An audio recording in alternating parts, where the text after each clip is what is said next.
Hello, this is a homily for the 23rd Sunday of the year, and we start today with a piece of the book of Isaiah, Isaiah 35.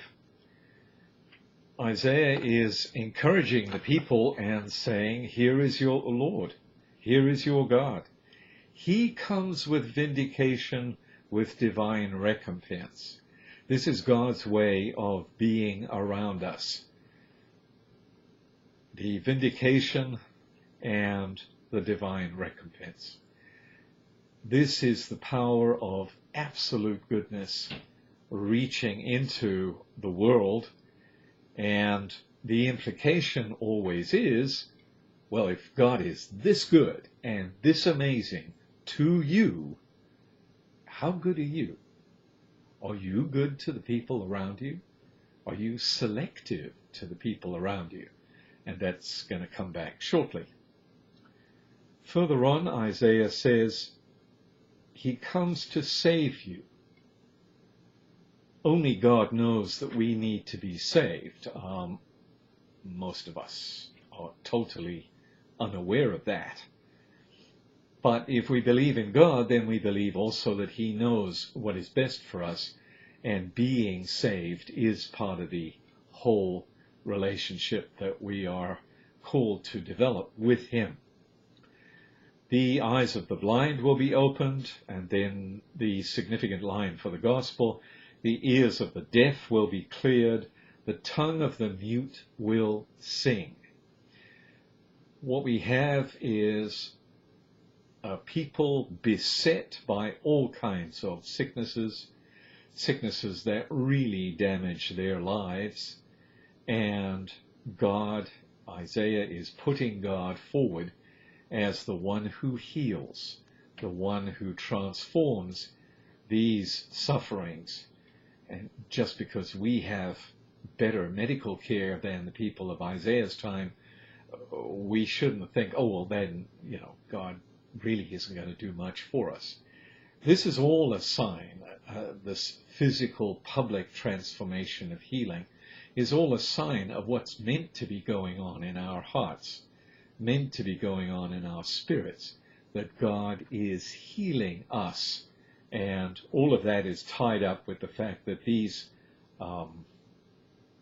physical healings come after the line, He comes to save you. The saving is such a vast range of experience that the physical ones indicate the healing, because in fact we could say, well, spiritually we have ears, we do listen to the Spirit, and if we're deaf, we're not going to hear. If we are lame, if our spirits are lame, we're just not going to act in a way that has any substance. It may be totally selfish. The tongue of the mute will sing. Interiorly, we are told in St. Paul, for example, how the Spirit within us is what prays. And that, if that was mute, where would we be? Moving then to the Psalms, Psalm 146, we have the psalmist picking up the same theme. Isaiah talked about the goodness of God. Here you have the psalmist, the God of Jacob keeps faith forever. This is how reliable, how consistent God is in our lives, and consequently He secures justice for the oppressed, gives food to the hungry, sets captives free, gives sight to the blind, loves the just, raises up those who are bowed down. Again, all these wonderful effects of this absolute goodness breaking into our world. Then we move on to the letter of James, and James picks up a slightly different angle. We've been hearing about how amazing, how good and reliable God is, Now it's all turned around. My brothers and sisters, show no partiality, James says, as you adhere to the faith in our glorious Lord Jesus Christ. In other words, don't be partial, because God, who you believe in, isn't partial. And in a very partial society, in fact, one could say a very abusive society, this is a timely message.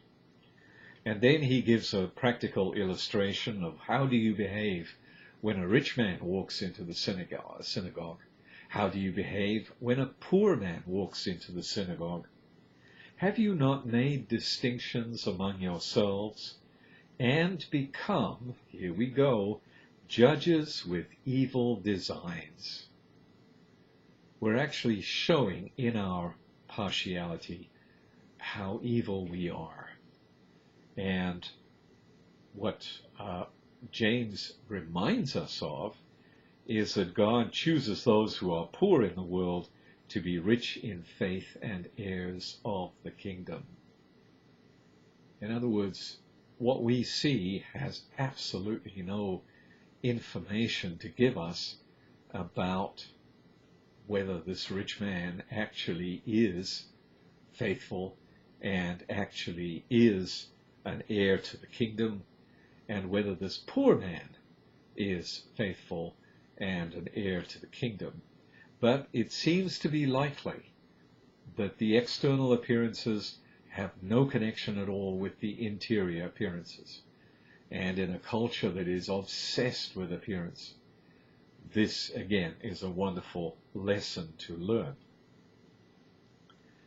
In the Gospel, Jesus speaks in Mark chapter 7.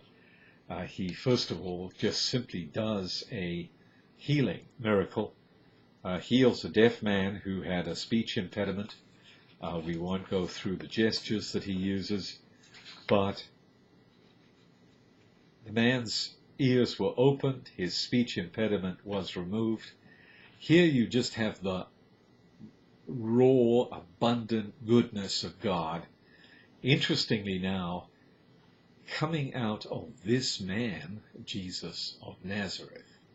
So in other words, people around Jesus would have known that healing was definitely one of the signs of the coming anointed one, the Messiah.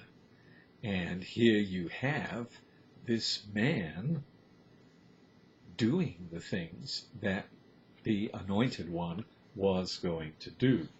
So no surprise that he becomes called the Christ. People are astonished. They say, he has done all things well. A description of God. God only creates great things. And every one of the people around us is a creation of God, and consequently a wonder of God. He makes the deaf hear and the mute speak. This doesn't disappear because we have better medical care. It is still a wonderful exercise of God's power through the instrumentality of the doctors that we do, in fact, get healed and be given the voice to speak. The important thing then that flows from this is if God is impartial, so much so that he can heal this poor man, why can't we, if we are Christians, behave with this kind of boundless generosity? And when we see Christians rioting, breaking up cars in the streets, or when we see Christians trying to disrupt the processes of government, because I'm sure a lot of these people go to church on Sunday, and here we are saying, wait a minute, we've got to know how to behave as Christians 24/7. This is how we show that we follow the God who is always good. There aren't any people whom he hates. He doesn't put down, make suffer anyone. If people suffer, they have worked their way into that suffering. And if something has happened to someone, car accident, something terrible like that, somewhere this is the providence of God. And there must be more to the meaning even of the tragedies that we have to face. Look up the word providence, divine providence. It's an extraordinary part of the teaching of God. God, who is eternally good and is working for our good, is making the providence of the world in providential history move forward in a way that brings us to deeper spiritual life. And that is always, always, always God's only intention. He's not a sadist. This is the amazingly good God. Have a nice day.